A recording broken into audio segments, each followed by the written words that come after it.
मूर्ख ब्राह्मण। एक दिन गार्गया नाम का ब्राह्मण अपने गांव से जंगल की ओर भगवान शंकर को प्रसन्न करने के लिए तप करने निकला। उसकी भक्ति से प्रसन्न होकर भगवान शंकर स्वयं प्रकट हुए। हे विद्वान ब्राह्मण, मैं प्रसन्न हुआ, एक वर मांगो। भगवान, मुझे संजीवनी दीजिए ताकि मैं किसी भी मृत को जीवित कर सकूं। भगवान शंकर ने उसे एक हरी वनस्पति दे दी। जब भी तुम्हें किसी मृत शरीर में जान डालनी हो, इस वनस्पति का रस तुम उस मृत शरीर पर लगा दो।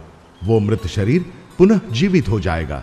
ये वनस्पति कभी भी नष्ट नहीं होगी। इतना कहकर भगवान शंकर अदृश्य हो गए। अपने गांव लौटते हुए वो ब्राह्मण बहुत खुश था। इस संजीवनी से मैं मेरे गांव से मौत का भय दूर कर दूंगा। कोई भी दुखी नहीं होगा। मेरा महत्व सबसे बढ़कर होगा। शायद मैं गांव का मुखिया भी बन जाऊं। अचानक उसके मन में संदेह आया। कहीं भगवान ने मेरे साथ मजाक तो नहीं किया?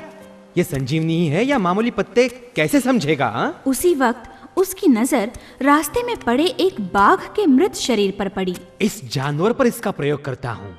बिना कुछ सोचे समझे उसने संजीवनी के कुछ पत्ते अपने हाथों से मसलकर उसका रस उस मृत बाघ पर डाल दिया।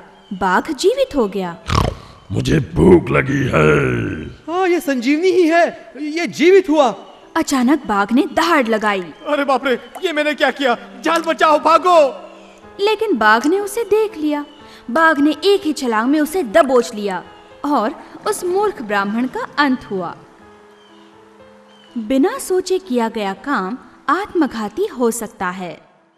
मूर्ख सियार। एक दिन दो भेड़ आमने सामने आ गए। रास्ता पतला था और दोनों में से कोई भी दूसरे को पहले जाने देना नहीं चाहता था। हट जा मेरे रास्ते से। तू बाजू हट जा। दोनों अपने रास्ते के लिए झगड़ने लगे।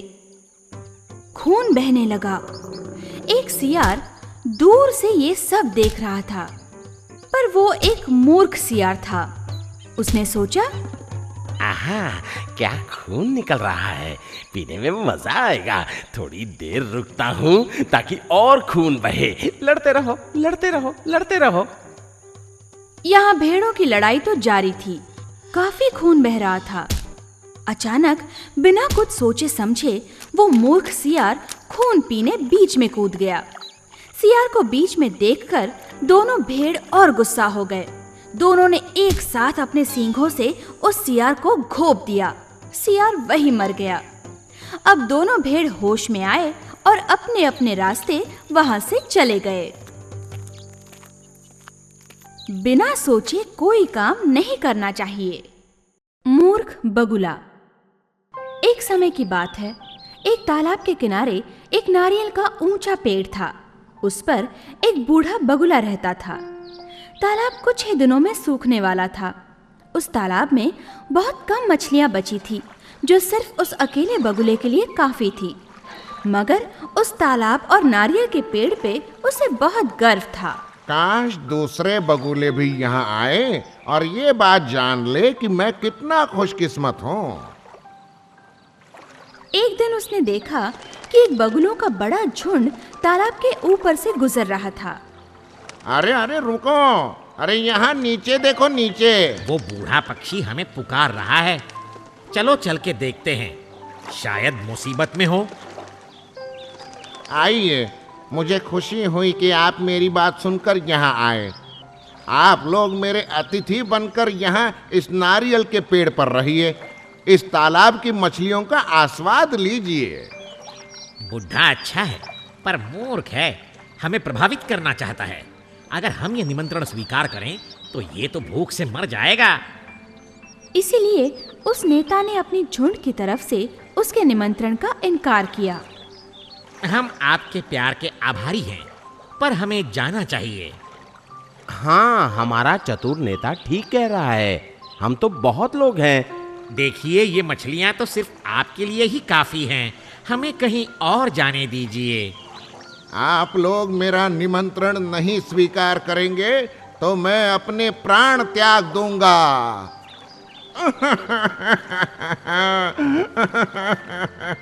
झुंड के नेता को अब उसका निमंत्रण स्वीकार करना ही पड़ा। हाँ, ठीक है, हमें आपका निमंत्रण स्वीकार है, आइए हम सभी पेड़ पर चलते हैं।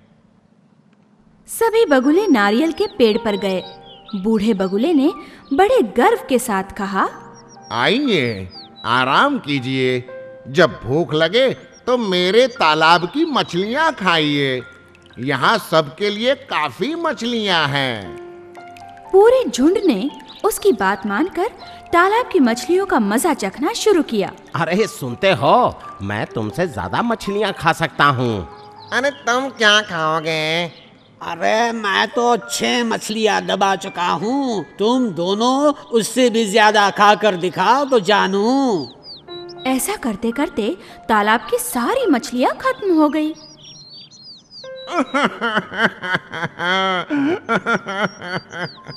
हे भगवान, एक भी मछली नहीं बची। अब शाम को उन्हें खाने को क्या दूंगा, और उनके जाने के बाद मैं क्या खाऊंगा? बूढ़ा बगुला अपनी करनी पर बहुत पछतावा करने लगा, पर अब तो बहुत देर हो चुकी थी। शाम को झुंड का नेता उसके पास गया। हमें शाम के खाने के लिए कुछ भी नहीं बचा। आपके आतिथ्य के लिए हम आपके आभारी हैं, पर अब हमें निकलना चाहिए। मैं अपने झुंड को भूखा नहीं रख सकता। वहां से निकलते वक्त झुंड के नेता के मन में अकेले बूढ़े बगुले के लिए खेद प्रकट हुआ। वो बहुत बूढ़ा है, हमारे साथ उड़ नहीं सकता। काश उसने हमारी बात मान ली होती। बेचारा ज्यादा दिन जिंदा नहीं रहेगा। कुछ दिन बाद उस बलहीन वृद्ध बगुले ने अपनी आखिरी सांस ली। वृथा अभिमान नहीं करना चाहिए।